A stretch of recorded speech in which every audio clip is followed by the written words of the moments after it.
سلام عزیزایم، سلام و خسته نباشید خدمت شما تقدیم میکنم. امیدوار هستم خوب و جور صحتمند باشین و از گزند روزگار در امان باشین. دوستای عزیز، شما را خوش آمد میگم به یکی از برنامه های دیگر چینل ما. عزیزایم، این برنامه ما یک کم متفاوت تر است، یک کم چی بسیار متفاوت تر است. ما امروز میرم که برای زندگی خود یک صفحه جدیده باز کنم. عزیزایم، میخوایم که شما را در جریان بگذارم که چطور میتونین یک صفحه جدید در زندگیتان خودتان باز کنین بدون از اینکه از دیگران کمک بگیرین و بدون اینکه پول اضافی به کس پرداخت کنین. دوستای عزیز، ما امروز روان هستم طرف یکی از بانک‌های افغانستان. عزیزم، پیش از اینکه ما بخوایم در مورد از این برتان بگویم که ما چرا میخوایم برم به بانک، چرا میخوایم پول تحویل کنم، بر شما پیش از پیش میگم عزیزایم که شما هم بتانین از این قسم فرصت ها استفاده کنین، جستجو کنین، تلاش کنین که خودتان به یک جای برسین. عزیزایم، من به خاطر به بانک مراجعه میکنم که من خدا را شکر تانستم که یک بورسیه به دست بیارم. البته بورسیه من قسم است که خودم تلاش کردم که بورسیه را به دست بیارم، خودم زحمت کشیدم، خودم تلاش کردم تا خودم به یک جای برسانم. دوستای عزیزایم، مخصوصا دختر خانمای عزیز، شما هیچ وقت منتظر از این نباشین که یک کس بیایه یک فرصت بر شما مساعد کنه تا شما از او فرصت استفاده کنین. لطفا خودتان دست به کار شین، خودتان کمک کنین. در زندگی تا وقتی که خودتان کمک نکنین، هیچ دست دیگه نمیایه که دست شما رو بگیره و شما رو از مشکلات زندگی بیرون بسازه. خوب دوستای عزیز، ما آشیروی نمی کنم، میخوایم براتون بگویم که ما چی نوع بورسیه را به دست آوردیم، از کدام کشور به دست آوردیم و از چی طریق به دست آوردیم. عزیزایم، ما بورسیه را از کشور آلمان به دست آوردیم. حال شما که نام آلمان نمیشنین شاید بسیار تعجب کنین که آلمان چطور. عزیزایم، اگر میخواین بفهمین که ما چطور بورسیه را به دست آوردیم، پس شما بر ما کامنت بگذارین و هر سوال که در مورد گرفتن بورسیه داشتین بر ما بنویسین، ما براتون معلومات مکمل شه نوشته میکنم و یا اگر درخواست زیاد بود یک ویدیو دیگه جور میکنم، مشخص براتون راهنمایی میکنیم که چه قسم شما به بورسیه اپلای کنین.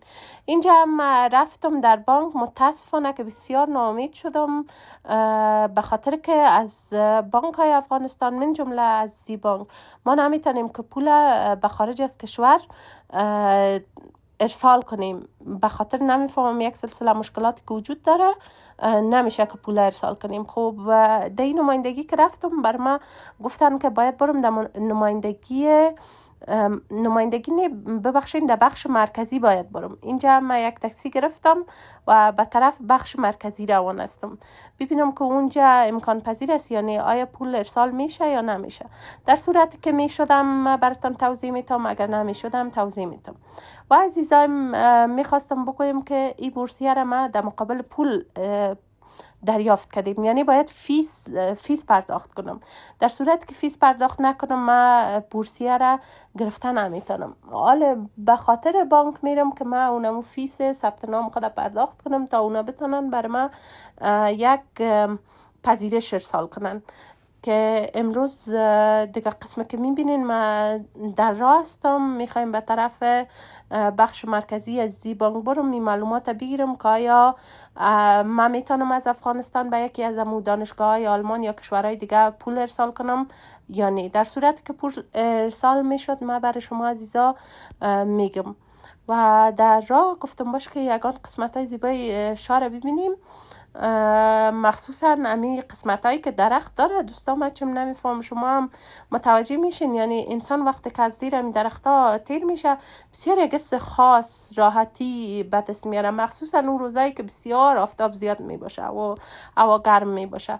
وقتی درخت ها رو میبینی و یا از زیر سایش تیر میشی بسیار حس خوشایند داره بر آدم. من امی قسم احساس دارم در مقابل امی درخت هایی که میبینم یا سایبان هایی که هست در کشور. گرچه او قدر سایبان ما زیاد نداریم، زیاد چی که فکر کنم در بیشتر جا نداریم.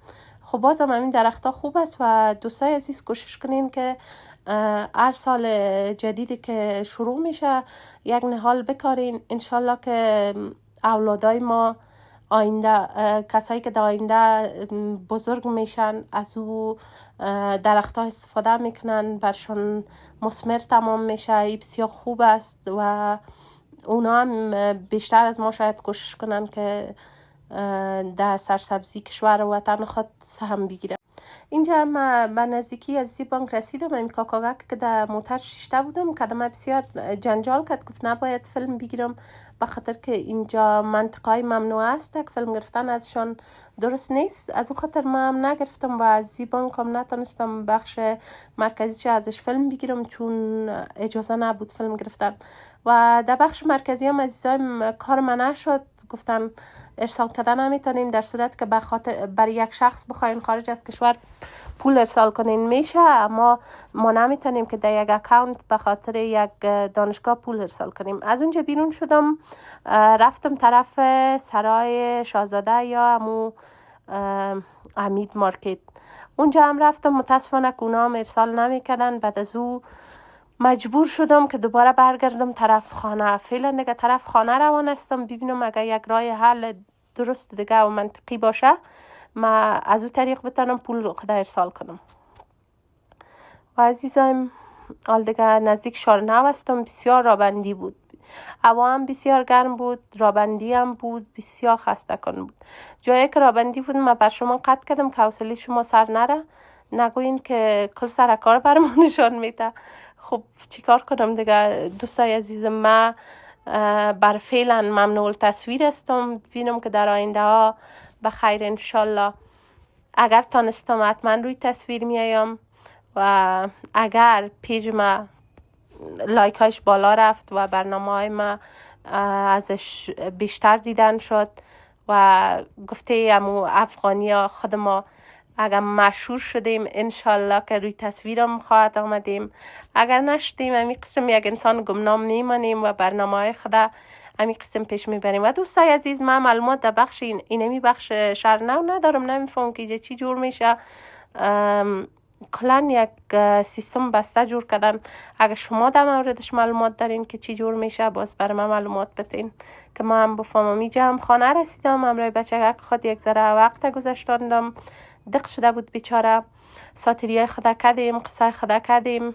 این وسیلگه که بسیار بچیم خوش داره، بسیار خوب شوره تکان میته و همیشه همراه از امی سرگرم است. یک صدای بسیار خوبم داره. من این ویدیو را در یکی از شبکه‌های اجتماعی دیدم، باید بچیم افتیدم که هم در این روزا از امی شوخیگکا میکنه. گفتم باش که ایرام دمو ولاگ خود جای بتم شما هم ببینین که اولاد داری چقدر مشکل است و چقدر وقت میخواه. و اینجا کم خوش برد، خسته شد دیگه، شوخی خدا کرد، قصه خدا کرد، ساتیریاش تمام شد. وقتی که خسته شد با زود خواه میکنه. اینجا هم دیگه خوش دادم و اینجا هم برتان چی گفتم باش که یک بار یک غذای خوب پخته کنم. امروز تصمیم دارم که یک کرایی مزه‌دار پخته کنم و قبل دوستا ما گوشت مرغ در خانه داشتیم، او را همراه آب نمک و یک کم لیمو ترش کرده بودم. هم تو بر نیم ساعت ماندمش که همو یک خامبویی که داره او از بین بره، او را از بین بردم. باز بعد از نیم ساعت سر روغن انداختمش، سرخش کردم و طبق معمول دیگه رومیا را از یخچال گرفتم، پاک صفا شستمش. گرچه من شستگی میمانم همه چی را در یخچال، بازم شستمش، توتیش میکنم. اینجا یک ذره کلان توتیش میکنم به خاطر که در کرایی معمولا رومیا را 2 نصف میکنن میندازن. خب اینجا خانه بود من 3 نصفشون کردم. رومیا رو توتا کردم دیگه، بعد دیگه میندازم. امو مساله هایم که هست اونا رو میندازم دهش که پاک صفا پخته شون. 10 دقیقه سر دیگه بسته میمونم. وقتی که مساله ها رو انداختم، نمک و هر چیزه، که همی رومیا رو که کلان توتا کردیم، این رومیا خودشان نرم بسازه. وقتی که خودشان نرم بسازه سر دیگه باز کنین، بسیار خوبش شورش بتین، کدم و کپگیر یا هر چیزی که دارین بعد از او دوباره سرش بسته کنین. بسیار خوب هم نرم میشه، هم یک رنگ رخ بسیار خوبش میکشه. اونا دیگه باز دیگه کارایش پیش ببرین. خوب اینجا مساله‌ای که در خانه داشتیم انداختم، گرچه در کرایی زنجبیل مفته امرای مرچ، چون که در خانه ما زنجبیل مرچ تمام شده بود. من مساله‌ای که در خانه داشتم دایش اضافه کردم. اینجا هم میبینین که برای 10 دقیقه سر دیگه پت موندم، تمام رومیایش آب شده، نرم شده، بسیار خوبش. ایره که کم شور بتین دیگه بسیار دیگه هم خوب میشه. باز بعد از اینکه شور دادین مطمئن شدین که کفش نگرفته، دوباره سرپوشش بگذارین. یک 50% خود سرخ شدن گوشت مرغ نرم میشه، 50% دیگه امرای رومی نرم میشه. بسیار یک گوشت نرم و آبدار خوبش میه. دیگه فعلا اینجا دیگه شور میتم. رنگش هم میبینید که بسیار یک رنگ خوب کشیده و دوباره پس سرپوش دیگه میمونم که یک ذره آبش خشک شوه و سر روغن بیایه. اینجا هم ماندمش دیگه میبینین که کم کم سر روغن میایه. گوشت هم بسیار خوب نرم شده دیگه ما پخته میشه و به خیر میکشیمش، نوشیان میکنیمش.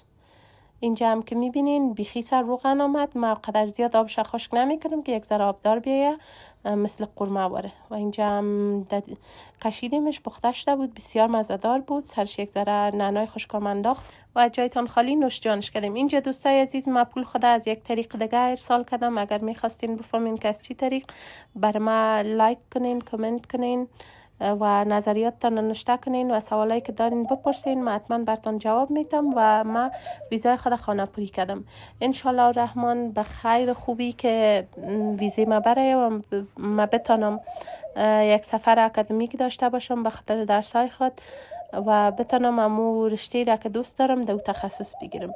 و عزیزایم از شما خواهش میکنم که چینل ما را سابسکرایب کنین، شیر کنین، لایک کنین تا ما بتانم پیشرفت کنم و شما هم از یگان چیزی که ما در موردش معلومات دارم امرایتان شریک بسازم و شما هم از او استفاده خوبه را انجام بدیم. و تا ولاگ بعدی شما رو به خداوند پاک میسپارم. وقتتان خوش. الله نگهدارتان.